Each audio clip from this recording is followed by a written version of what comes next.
সব বন্ধুদের জানে হ্যাপি নিউ ইয়ার। ভেবেছিলাম একটু বড়দিনের মেলায় যাব, তাই চলে গেলাম 1 জানুয়ারির দিন রাত্রেবেলা মেলায়। দেখো চলে গেছি গির্জায়, কিন্তু ওরে বাবারে বাবারে এত ভিড় এত ভিড়, যাব কি করে আমি? তারপরে দেখো রাস্তার পাশে এত ফুল বিক্রি করছিল, এত ফুল বিক্রি করছিল, আমার তো দেখে খুব খুব ভালো লাগছিল। হ্যাপি নিউ ইয়ার ফুলদেরও আমি বলে দিলাম হ্যাপি নিউ ইয়ার।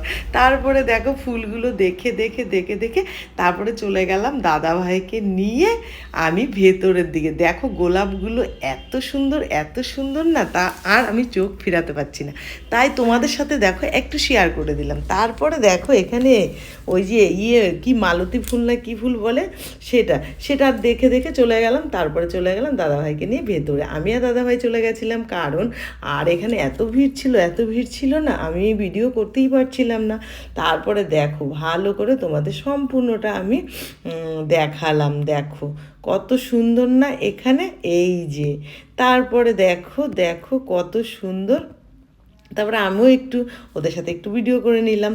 তারপরে চলে গেলাম গির্জার ভিতরে। দেখো গির্জা মানে চার্চের ভিতরে ঢুকে গেলাম। এই যে চার্চটা এত সুন্দর লাগছিল, চার্চটা তোমরা কেউ স্কিপ করো না কিন্তু, প্লিজ ভিডিওটা দেখতে থাকো। আর হচ্ছে দেখো চার্চের ভিতরে গিয়ে একটু ফাদারদের দেখিয়ে দিলাম। তারপরে দেখো কত ফুল গাছ। আমার ফুল দেখে তো মানে ভগবানের যে ফুলের এত, প্রভুরও ফুলের খুব ভালোবাসে, এই জন্য এত ফুল দেখো দেখো শুধু দেখো। আর এটা কিন্তু একটা ছোট্ট মিনি ব্লগ। তারপরে দেখো ফুল দেখালাম এত। তারপরে চলে গেলাম এই যে চার্চের ভেতরে। দেখো চার্চের ভেতরটা দেখো কত সুন্দর। তারপরে প্রভু যিশুকে দেখিয়ে দিলাম।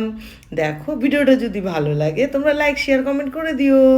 আর তারপরে দেখো এই যে যিশুর এখানে একটু লেট করছিলাম, লেট করে তারপরে বাড়ি চলে আসলাম টাটা করে। আর মেলায় এত ভিড় আর মেলায় ঢুকতে পারলাম টাটা।